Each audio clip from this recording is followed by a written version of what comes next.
Mga DDS, panibagong araw na tayo ay magpapaiiyak na naman kayo dito. Eto, unang topic natin mga bossing. Ano po? Unang topic natin. May napapansin po ba kayo ngayon? Napapansin nyo po ba ngayon mga kababayan na parang ang tahi-tahimik nila?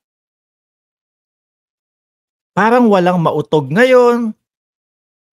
Parang wala masyado. Ang huling narinig ko na balita sa kanila mga bossing, yung tungkol po sa yung keme-keme na hindi ako naniniwala na ano 'yan. Baka mamaya sinadya nilang gumawa ng ano diyan, sinadya nilang gumawa ng ano tawag do'n, violation. Tapos sasabihin, "Tingnan niyo sinisikil na tayo ng pamahalaan." Biruin mo 'yun ano, paulit-ulit silang gano'n. Hindi ako naniniwala na kumbaga, pinasara ng gobyerno yung SMNI. Malabo 'yun, imposible 'yun, hindi nga sila pinapansin mga bossing, di ba? Baka sinadya niyang mga 'yan na na magkaroon ng violation, sarado, tapos papalabasin, ibibintang sa pangulo, ibibintang sa gobyerno. 'Di ba po? Tahimik sila ngayon, 'no? May bagong vlogger sila at sinabi mga AFP daw, nagpirma na para sa stabilizer ng gobyerno o destabilisasyon. Diyos ko Lord. Pahina sila ng pahina tapos palakas ng palakas yung ibinabalita nilang wala naman po. Eto mga bossing, nai-vlog na po natin 'to isang linggo, 'no? Isang linggo, 2 linggo na makalipas, mga kababayan. Sabi ko sa inyo, 'no, mga bandang ganitong panahon, sabi ko pa nga, baka siguro 5 araw o 10 araw bago dumating yung June, July. Hunyo, June, 'di ba? Ang Hulyo, July, oh. Baka sabi natin mga kababayan, 10 araw bago dumating yung yung June. Tatahimik na itong mga 'to. Wala nang mga mautog-mautog 'yan. Ano po? Bakit? Ano kaya ang dahilan ba't tahimik sila? Isa sa naiisip ko, mga kababayan,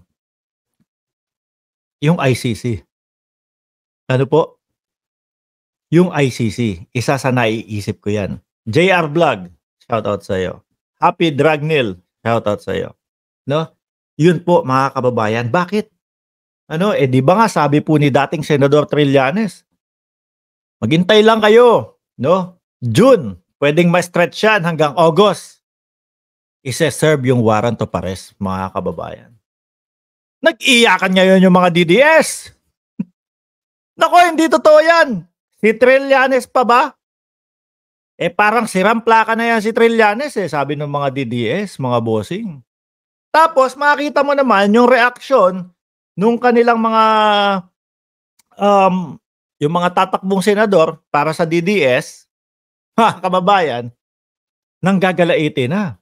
'Di ba? Ramdam mo na sa kanila na talagang papalapit na po.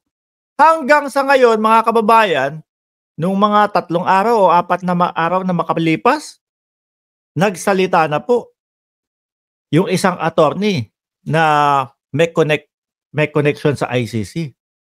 Sinabi niya, 'di ba? Mga June. At tinanong siya nung reporter, attorney, totoo po ba yung sinasabi ni Senator Trillanes, dating Senador Trillanes, na June? Opo.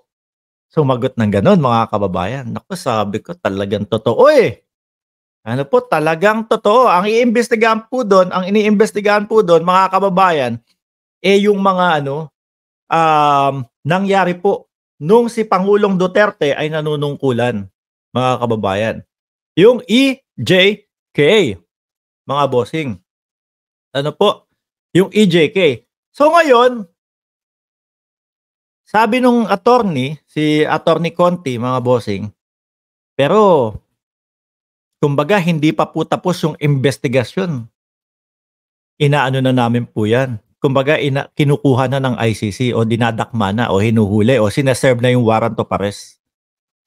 Dahil nga daw po, syempre, may mga instances, mga bossing, na kapag po sinabi nila yung petsa, yung mismong buwan, yung mismong araw, nahuhulihin at tinapos pa yung investigasyon, eh, yung iba daw po, mga kababayan, nagtatago na, mga bossing.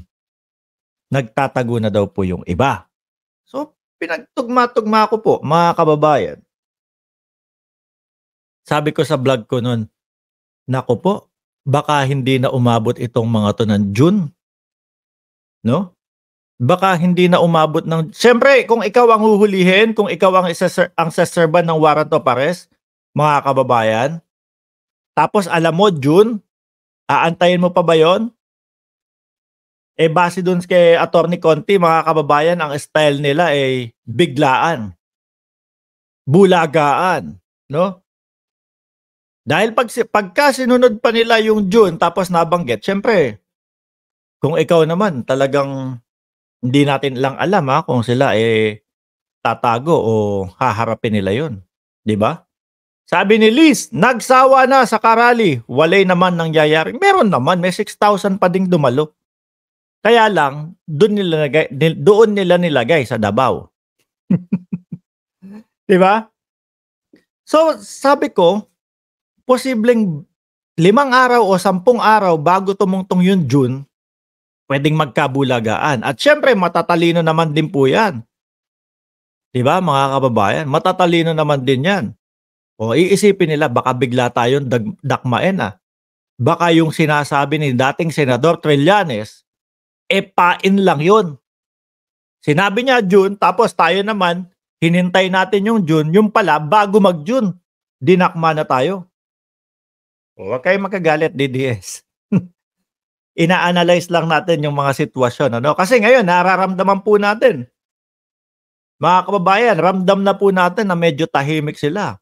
Si Roque na lang po yata ang maingay ngayon, eh. Ilang araw ba ang process ng warrant?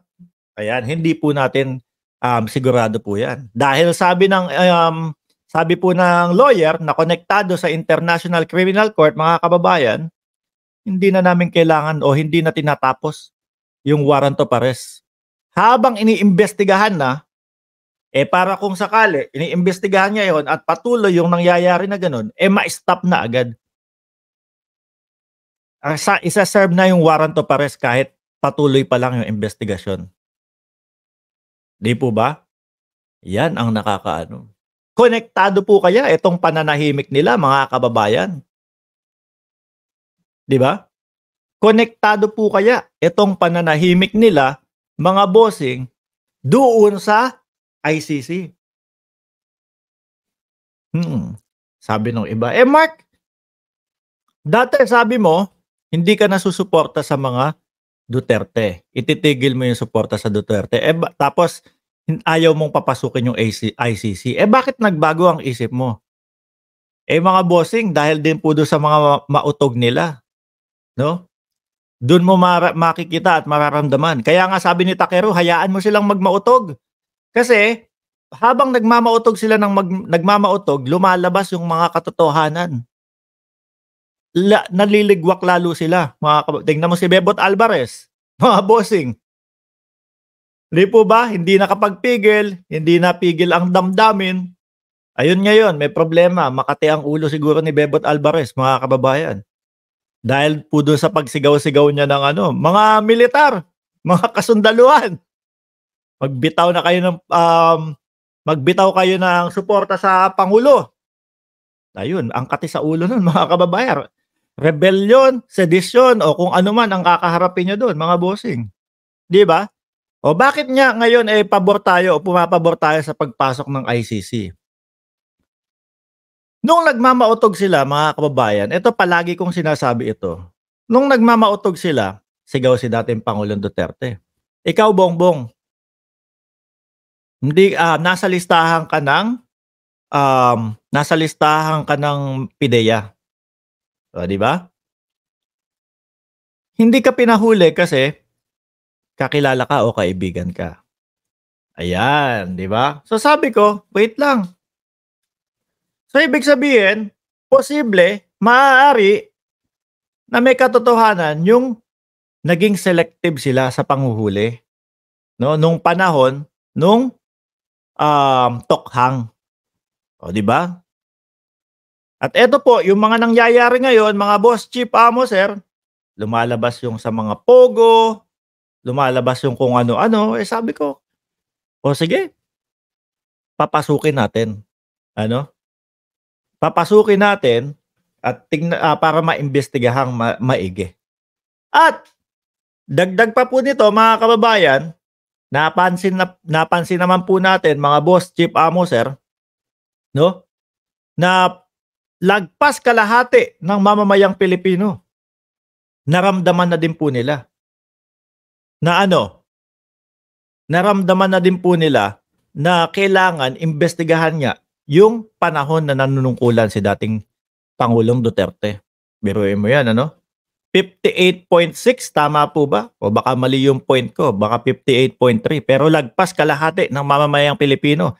Ang gusto, makapasok ang ICC po ngayon, mga kababayan. Pero, ayan, dahil na din po doon sa mga ibinabalita ni dating Senador Trillanes, mga bossing, unti-unti nating nalalaman na talaga palang papasok. Ano po? Imbitahin ko na din po kayo, mga kababayan. Sa darating po na May 21, alas 9 ng gabi, mga bossing, live po nating makakapanayam dito si dating Senador Trillanes, mga kababayan. At tatanungin po natin lahat. Siguro 5 tanong pero mabibigat na tanong. Mga bossing, 5 tanong pero talagang solid na mga tanong na hindi pa natin hindi pa natin naririnig sa ibang mga vloggers. Diba? Sabi ni Poorboy, pumalpak ang fake Pulburon video, pumalpak sa fake PIDEA leak, pumalpak sa fake Morales witness, pumalpak sa fake news ang SMNI ni Maharlika. What's next? Kaya nga po mga kababayan, ang pinagtataka natin, bakit patuloy pong nauuto itong mga ito? Di ba? Bakit? Tignan mo, yan, katotohanan niyang mga itinipe ni Poorboy. Di ba? Palpak lahat. Pero ang dami pa din pong uto-uto. Mga kababayan, sobrang dami pa din po ng uto-uto. Ang nakakatuwa po, mga bossing, ayun, dun sa side ng mga kakamping. Dadayo tayo dyan mamaya.